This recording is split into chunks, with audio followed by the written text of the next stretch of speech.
Amigos, hoy toca ver un video increíble de David Senko, Forjadores de Civilizaciones, top 6 animales que podrían sustituirnos. Y la verdad que este video con este título, una gana de verlo, amigos, y tardé un poco en verlo porque este video no estaba, o sea, él lo había subido, pero David Senko lo subió, pero después no estaba en su canal.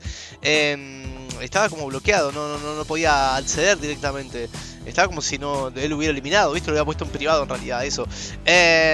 Y bueno, y ahora está, ya se puede ver y todo. Y de hecho hay un comunicado ahí que dejó David Senko explicando los motivos de por qué lo tuvo que poner en privado en su momento. Pero bueno, eso lo vamos a ver después al final del video. Vamos a charlar un poquito sobre eso. Y vean lo que es esta miniatura. Acá tenemos a un pulpo chingüengüencha con un sombrero, sí. Yo siempre he pensado que el pulpo podría ser un gran candidato para suplantarnos de acá a unos cuantos millones de años, tal vez, ¿no? ¿Hace cuánto está el pulpo en la Tierra? Hace millones de años, millones. Es un ser muy inteligente, realmente es un animal súper asombroso. Lástima que vive tan poco, pero bueno, tiene sus motivos también porque vive poco. Vamos para allá, amigos, vamos a poner en grande y vamos a sacar anotaciones y a disfrutar de este video de David Senko, un video épico, Forjadores de Civilizaciones, top 6 animales que podrían sustituirnos. Atención, loquitas, alto título, vamos para allá. ¿Qué es la consciencia? ¿Es un proceso biológico de neuronas mandándose neurotransmisores y señales eléctricas entre sí? ¿O es algo más profundo? Es uno de los mayores misterios de la biología. Probablemente nunca obtengamos una respuesta definitiva, pero de tratarse de algo puramente biológico, sería un fenómeno que puede manifestarse repetidamente a lo largo del desarrollo de la vida. De hecho, es posible que ya hayan surgido especies autoconscientes en este planeta mucho antes que nosotros. Bueno, ya hemos tratado este tema de antemano en algún que otro vídeo. Tenéis el vídeo de la hipótesis siluriana en el canal. Pero no me digas que dejé, perdón amigos, creo que otra vez dejé el WhatsApp abierto. Sí, perdón por eso, que a veces me olvido. Y bueno, nadie es perfecto, amigos. Ahora sí, continuemos. Y justo enfocando un gatito, ¿Especie en el planeta Tierra desarrollar la sapiencia en el futuro? Seamos más precisos. ¿Cómo? ¿Podría alguna otra especie en el planeta Tierra desarrollar la sapiencia en el futuro? Seamos más precisos, ya que el término sapiencia es muy discutible, sobre todo teniendo en cuenta que hay varias especies que comparten el mundo con nosotros que ya podemos considerar autoconscientes. Me refiero en caso de que nuestra especie se vaya al garete por cualquier motivo, ¿podría lanzarse alguna especie inteligente a nuestro nivel en el futuro? Antes de nada decir que la autoconsciencia no es el objetivo final de la vida. La evolución no está destinada a crear seres inteligentes. En la ruleta rusa que es la evolución, priman las características que ayudan al organismo a sobrevivir en ciertos entornos. Sí, ser autoconsciente puede ser muy útil para muchas situaciones, pero también puede ser problemático para muchas otras. Más que nada porque tener un gran cerebro que pueda desarrollar la sapiencia es muy costoso energéticamente hablando, y como regla, lo que la biología y en general la naturaleza buscan es la eficiencia. Así que para este experimento mental, olvidémonos de la serie de casualidades y nichos ecológicos específicos que necesitarían para surgir las hipotéticas especies sapientes que vamos a plantear y vayamos directos al grano. En el vídeo de hoy os presentaré un top con los 6 animales que desde mi punto de vista más probabilidades tienen de sustituirnos como la especie dominante en caso de que nos ocurra algo.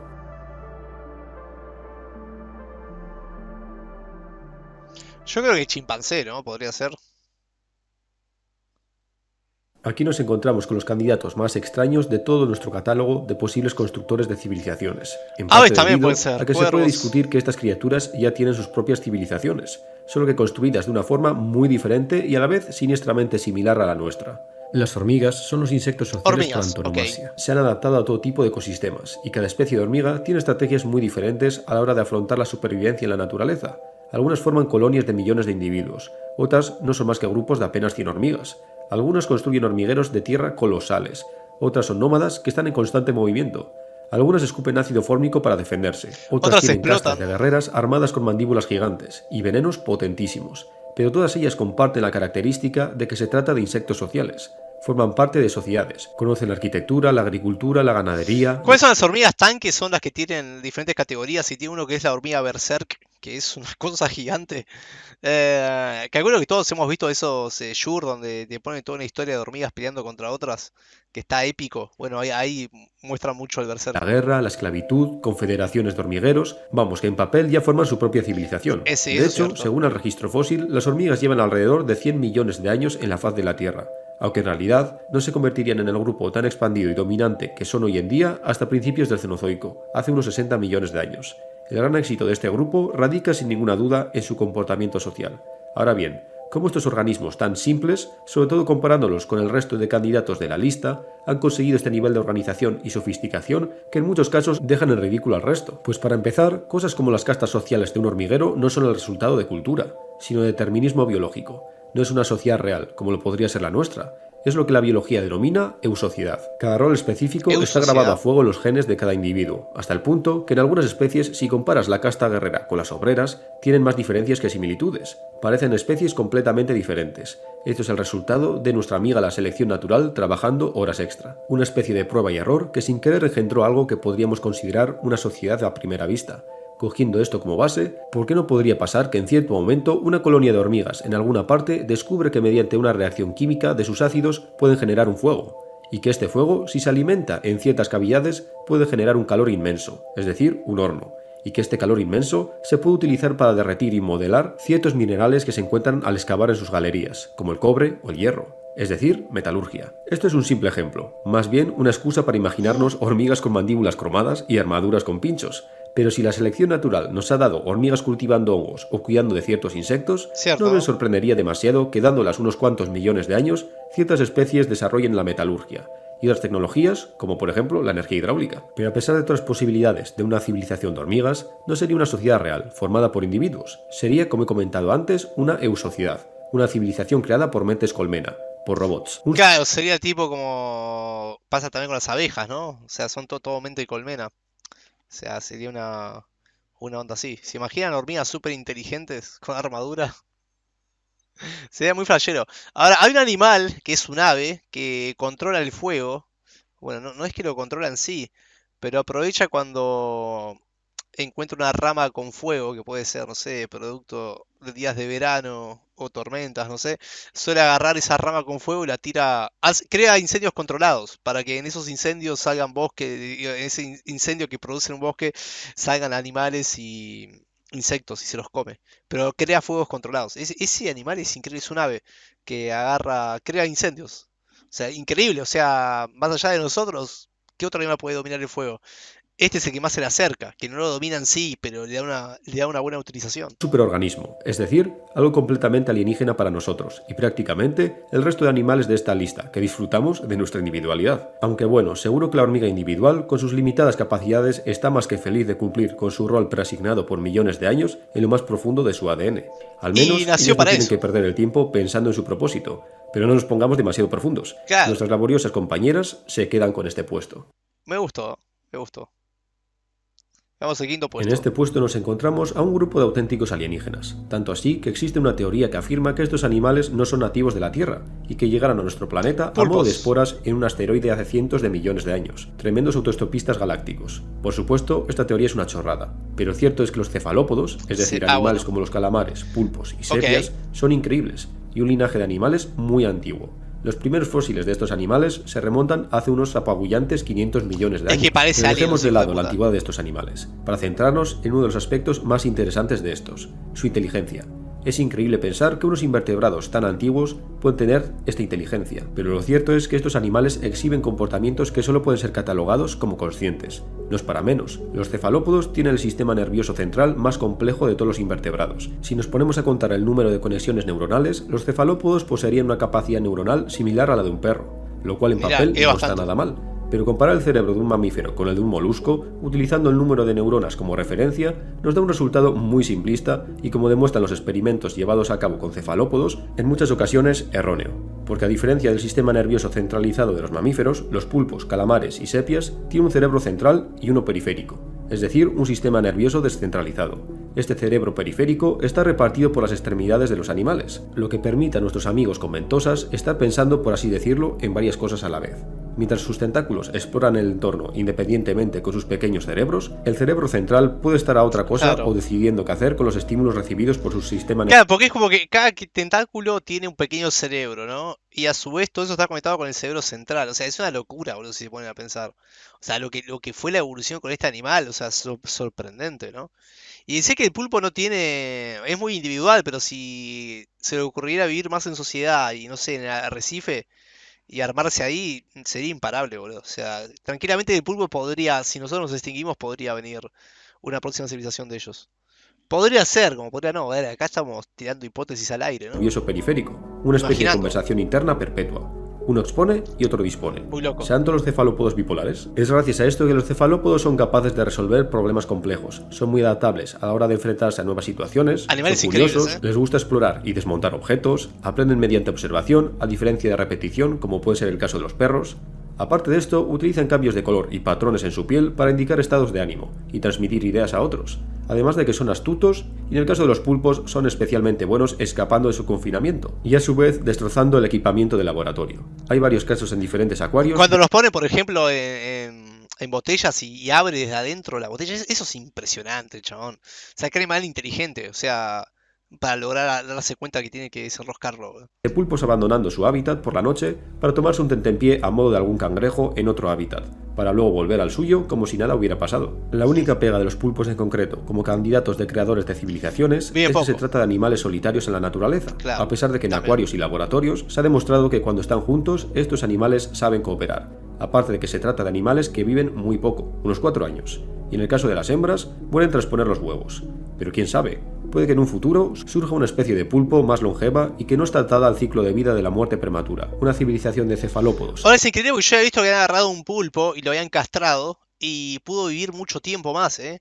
No sé si había llegado a vivir más de 20 años, es una guasada eso. O sea, más o menos, casi 20 años, una locura, había vivido un montón. O sea, que realmente está atado realmente a sus genes y a eso de que la pone y una vez que pone huevos ya está.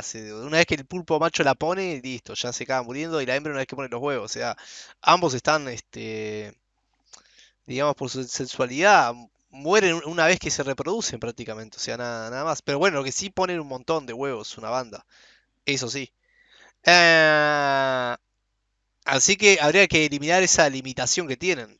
Y creo que sería podría ser un buen forjador de civilización, ¿eh? Estilo la Atlántida, sería algo bastante espectacular de ver. Por cierto, se vi una anécdota personal. Cierto, ¿no? Me acuerdo cuando tenía unos 10 años que fui al acuario de Donostia. El acuario tiene una sección que imita los hábitats de pozas de marea, esas grandes charcas que se forman en las rocas cuando se retira el océano. En esta sección los visitantes pueden meter la mano en las charcas poco profundas. El caso es que por lo que leí en un cartel, entre los habitantes de esta sección se encontraba un pulpo. El cartel indicaba que los pulpos son unas criaturas curiosas y que si les interesas por algún motivo se acercarán a curiosear. Yo que consideraba que los pulpos eran unos animales simplones no podría estar más equivocado. Es entonces cuando mi tío y yo nos fijamos en dos ojos que se asomaban por debajo de una roca. Al ver al pulpo que se asomaba tímidamente decidimos meter las manos en el agua para ver cómo reaccionaba. En vez de acobardarse, el pulpo extendió sus tentáculos y comenzó a inspeccionar nuestras manos, a la vez que nos revisaba de arriba abajo Se con quedó sus como ojos. loquita. Nos sorprendimos por la fuerza que este pequeño animal ejercía con sus ventosas. Parecía que intentaba treparnos por el brazo. Alzaba los tentáculos fuera del agua, como tratando de indicarnos algo. Comida tal vez, o algún objeto colorido como mi visera que le había llamado la atención. El caso es que así es como descubrí que los pulpos y los cefalópodos en general son algo más que simples moluscos, unos pequeños alienígenas con mentes dignas de un invasor de otro mundo. Mm. En este puesto nos encontramos con un grupo bastante chimpancé. predecible, y si me lo permitís, poco original. Más que nada porque nosotros formamos parte de este grupo. Así Como es. no, me refiero a los primates. Es decir, Bueno, que en este primates. puesto estamos tratando con un caso del planeta de los simios. Sabemos que otros grandes simios, como los chimpancés, los bonobos o los orangutanes, comparten muchas características con nosotros, y no me refiero simplemente a nuestro genoma, sino que estas especies de grandes simios comparten sentimientos complejos, como la envidia, la vergüenza, el amor, la venganza, la pena por la pérdida de un ser querido, la empatía, incluso entienden las bromas. Algunas especies son capaces de aprender la lengua de signos, o al menos una versión más limitada de la lengua de signos, pero que a fin de cuentas les da la capacidad de comunicarse con nosotros. Del mismo modo, entienden nuestras palabras, aunque no estén plasmadas en la lengua de signos. La mayoría de los primates son animales sociales que viven en grandes grupos familiares, con la notable excepción del orangután, que se trata de una especie más solitaria. Como comprobaréis, en esta lista los animales sociales van a dominar el ranking. No es una casualidad, ya que la cooperación y la convivencia conlleva algo más de trabajo que el puro instinto. Por otro lado, llevan utilizando herramientas por decenas de miles de años. Cierto, Para sí. ellos es algo tan natural transformar una ramita en una herramienta como lo puede ser para nosotros. Lo curioso es que no nos dimos cuenta de que estos animales utilizaban herramientas de una forma completamente integral, algo que se creía exclusivo de los humanos, hasta los años 60. Pero el uso de herramientas no está restringido a los grandes simios. Otros primates que en principio se consideran menos inteligentes también usan herramientas en una misma medida e incluso de una forma más espectacular. Tal es el caso de los monos capuchinos del Parque Nacional Sierra Capibara, en Brasil. Estos pequeños monos han adquirido un comportamiento cultural que solo se aplica a los grupos de este parque natural. En este caso, recolectar rocas en zonas muy concretas del parque. Estas rocas son utilizadas para romper ciertos frutos con cáscara. Según el registro arqueológico, estos monos llevan aproximadamente 4000 años llevando a cabo este ritual de recolección de piedras. Así es, estos monos tienen su propio registro arqueológico. Pero si nos vemos obligados a elegir a un solo representante entre todos los simios, los más brillantes, sin ninguna duda, son los chimpancés. En caso de que nuestro planeta se convierta en algo parecido al planeta de los simios, ellos serían los abanderados. Por poner un ejemplo de la brillantez de estos animales, tenemos el caso de la chimpancé Washoe, del Instituto de Comunicación de Chimpancés de Washington en los años 70. La chimpancé era capaz de comunicarse formando 350 palabras en lengua de signos.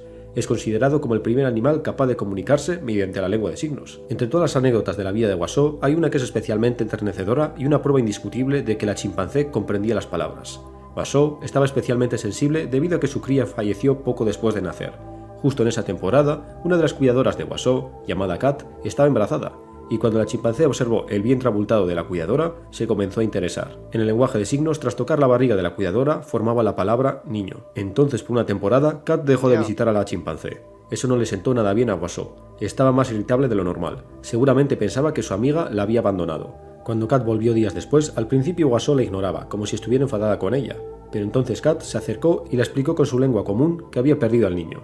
Kat había sufrido un aborto. Es entonces cuando la chimpancé cambió su actitud completamente y comenzó a gesticular la palabra tristeza, al mismo tiempo que con el dedo tocaba la cara de Kat y hacía el recorrido que hace una lágrima por un rostro. Wow. Porque los chimpancés no tienen conductos lacrimales como nosotros. No pueden llorar.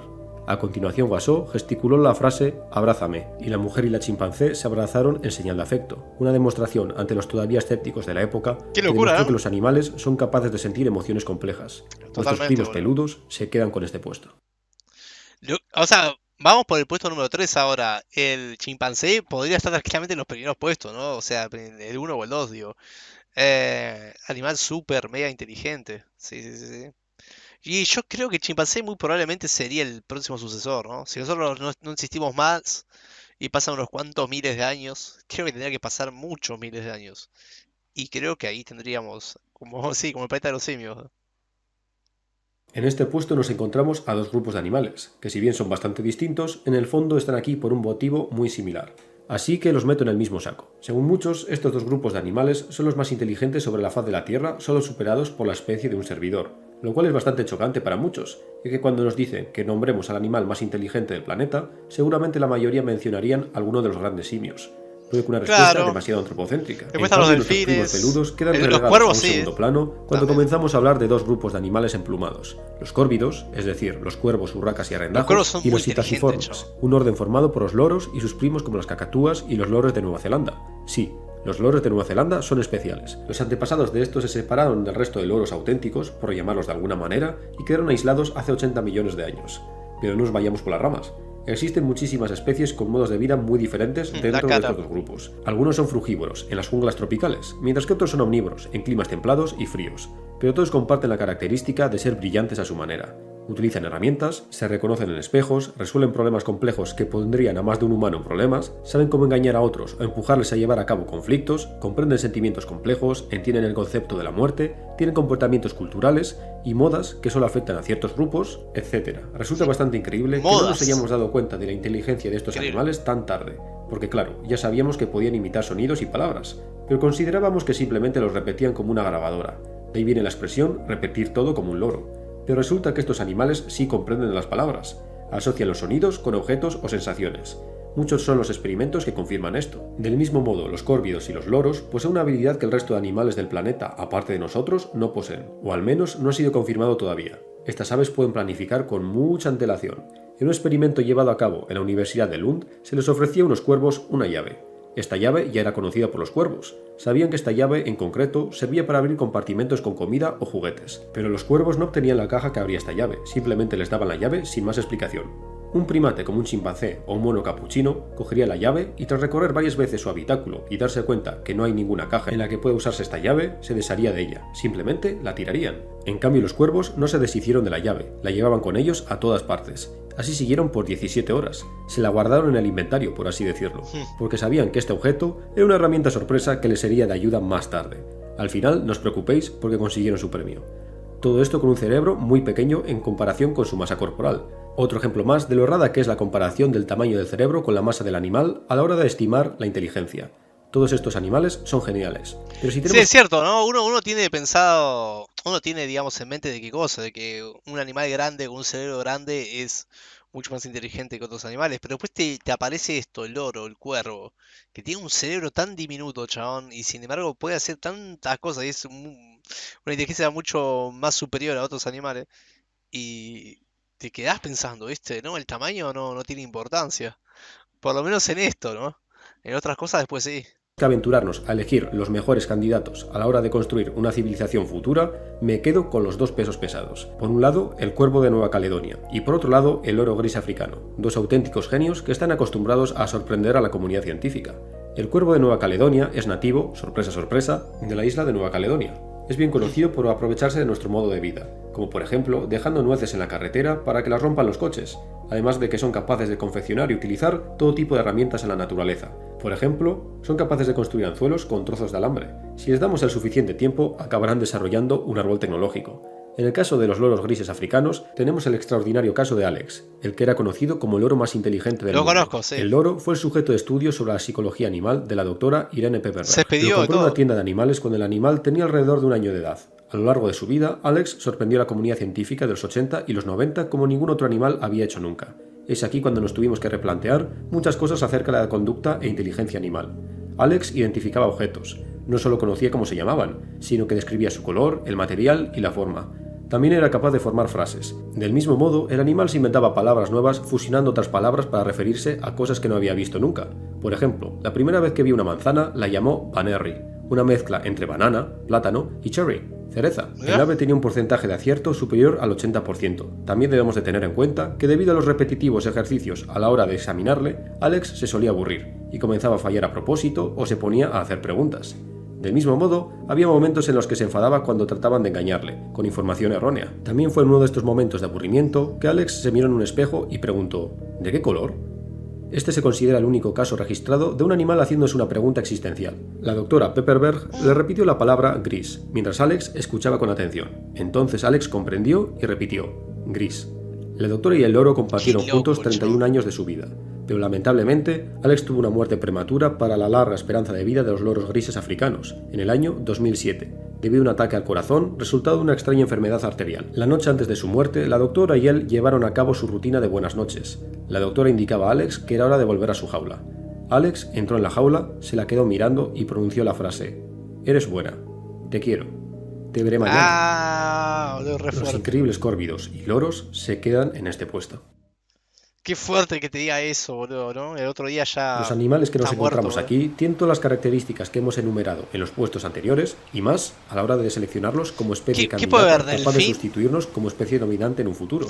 ¿Delfín No es para se me menos, viene? porque nos encontramos ante los superdotados de los océanos, A ver. los cetáceos. Son un grupo de animales Delfín, está muy bien. especiales. Pasaron de tener un aspecto ¿Y canino cuál y es el seguir número un modo uno? de vida terrestre a los animales acuáticos de aspecto de pez que todos conocemos. Pero a pesar del aspecto de estos animales, no tienen memoria de pez, todo lo contrario. Los representantes de este grupo, las ballenas, delfines y marsopas, se encuentran entre los animales más inteligentes. El desarrollo de la alta inteligencia de estas criaturas puede trazarse al registro fósil. Hace 20 y 30 millones de años, el cerebro de los cetáceos primitivos comenzó a crecer. La teoría más aceptada es que este crecimiento del cerebro está estrechamente relacionado con el surgimiento de los comportamientos sociales entre los cetáceos. En principio se teoriza que los cetáceos primitivos eran solitarios, pero a medida que pasaban los millones de años, ciertas especies de estos animales evolucionaron para convertirse en animales sociales, lo cual les daba muchas ventajas ante las especies solitarias de cetáceos. Es decir, que por ello todas las especies de cetáceos modernos son animales grupales en mayor o menor medida. La vida social de muchos cetáceos es extensa y tremendamente complicada. El biólogo Richard Connor, tras su investigación sobre la vida social de los delfines, llegó a la conclusión de que las relaciones entre grupos de delfines son tremendamente complicadas y variables. Ciertos grupos forman alianzas que duran décadas, mientras que en otros las alianzas se crean y se rompen de un día para otro.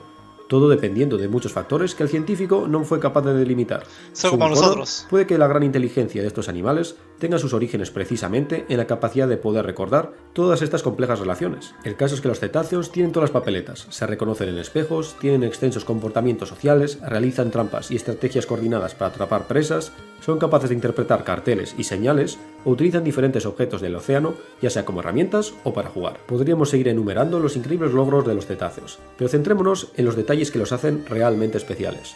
Uno de los detalles más interesantes es que muchos cetáceos son portadores de una característica que va más allá de la supervivencia, y a decir verdad, puede llegar a ser contraproducente y peligroso para el individuo: el altruismo. Ayudar a otro a pesar de que esto puede ser una molestia para ti. Si bien el altruismo animal ha sido observado en diferentes especies, los cetáceos lo llevan al siguiente nivel.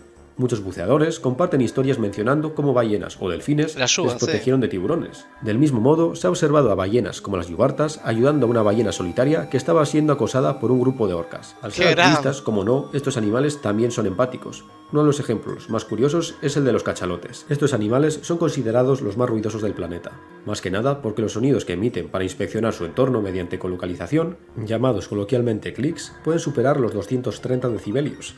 Nadar junto a unos cachalotes puede ser una experiencia muy dolorosa. Estos sonidos, a través del agua, pueden destrozar los tímpanos o hacer vibrar las entrañas de los buceadores. El caso es que los buceadores mencionan que los cachalotes conscientemente reducen los decibelios cuando se acercan, como si los animales supiesen que estos sonidos nos incomodan y hasta pueden hacernos daño. Una especie de susurro de ballena. ¿Cómo puedes saber eso? Las orcas, que son los superdepredadores de los mares, que hacen temblar a otros animales como los tiburones blanco, no atacan a humanos en la naturaleza. Simplemente se acercan a los buceadores a curiosear. Puede que nos reconozcan como extraños seres conscientes, al igual que ellas, o puede que entre las orcas exista el relato oral de que es mejor no meterse con estos extraños seres terrestres, que somos peligrosos. Sí, como lo habéis oído, relato oral, porque los sonidos que emiten las ballenas y delfines no sirven simplemente para inspeccionar el entorno mediante colocalización, sino que todo apunta a una de las características más fascinantes de los cetáceos, que las ballenas y delfines tienen sus propios idiomas. Es un tema muy discutido en la comunidad científica. Hay muchos lingüistas que comentan que los sonidos de estos animales no cumplen todos los requisitos para ser considerados un lenguaje. Lo que pasa es que estos lingüistas cometen el error de ser demasiado antropocéntricos, ya que en muchos aspectos el habla, por así llamarlo, de los cetáceos es mucho más compleja que la nuestra. Del mismo modo, no existe una lengua universal para todos los individuos de una especie. Ballenas de diferentes regiones, a pesar de formar parte de la misma especie, emiten sonidos diferentes, es decir, tienen diferentes idiomas o dialectos.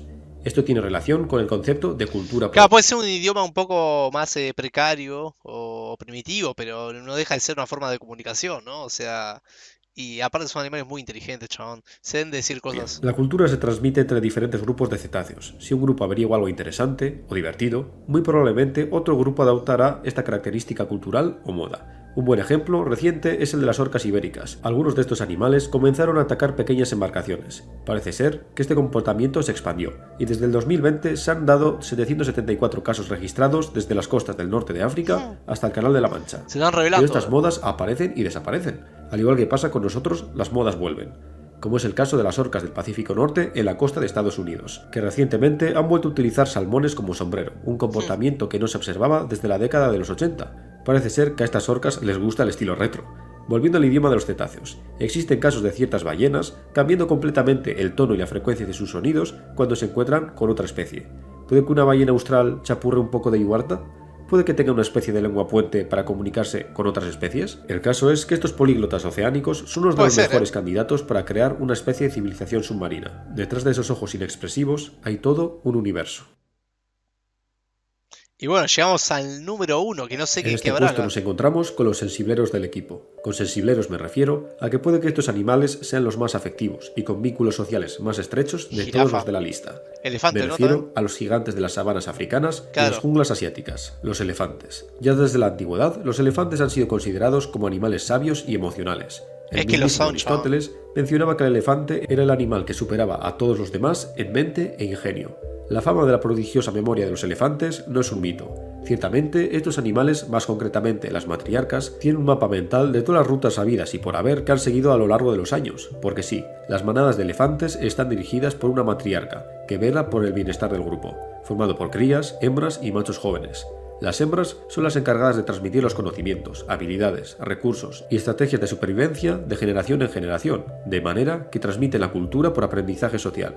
Los machos adultos, tarde o temprano, abandonan el grupo y siguen una vida por lo general solitaria.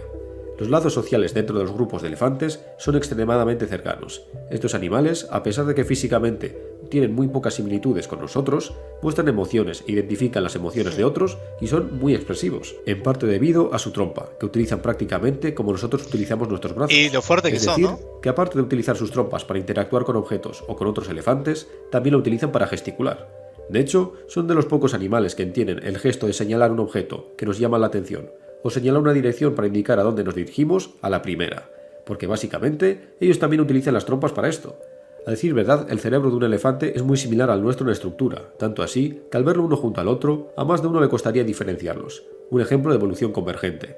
¿Puede que por ello compartamos tantos gestos en común? Como no, debido a sus estrechos lazos sociales, los elefantes también son altruistas, al tratar de ayudar a otros de su especie o otros animales. Pero la característica más impresionante de los elefantes es que comprenden el concepto de muerte como ningún otro animal. Muchos animales hasta cierto punto comprenden la muerte y lo que significa que algún compañero haya muerto. Todos los animales de esta lista, con la excepción de las hormigas, comprenden la pérdida, pero el caso de los elefantes es especial. Tienen, podríamos decir, rituales funerarios, algo que se creía exclusivo de la especie humana. Se han observado muchas veces. Cada vez que un grupo de estos animales se encuentran con huesos de elefantes, los recogen y los juntan para a continuación acariciarlos con sus trompas y mantenerse en silencio observando los huesos, como una especie de funeral improvisado, reconociendo que estos objetos blancos son parte de lo que alguna vez fue uno de ellos.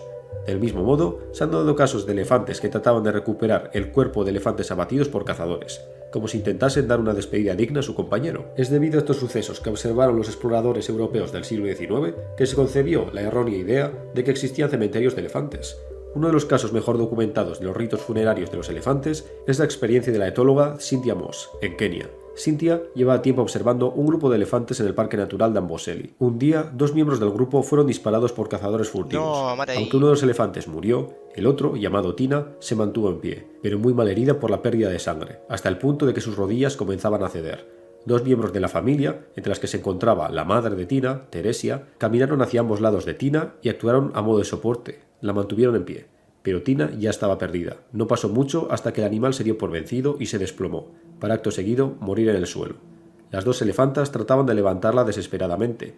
Los otros miembros de la familia trataban de ayudar, poniendo hierba en la boca de Tina.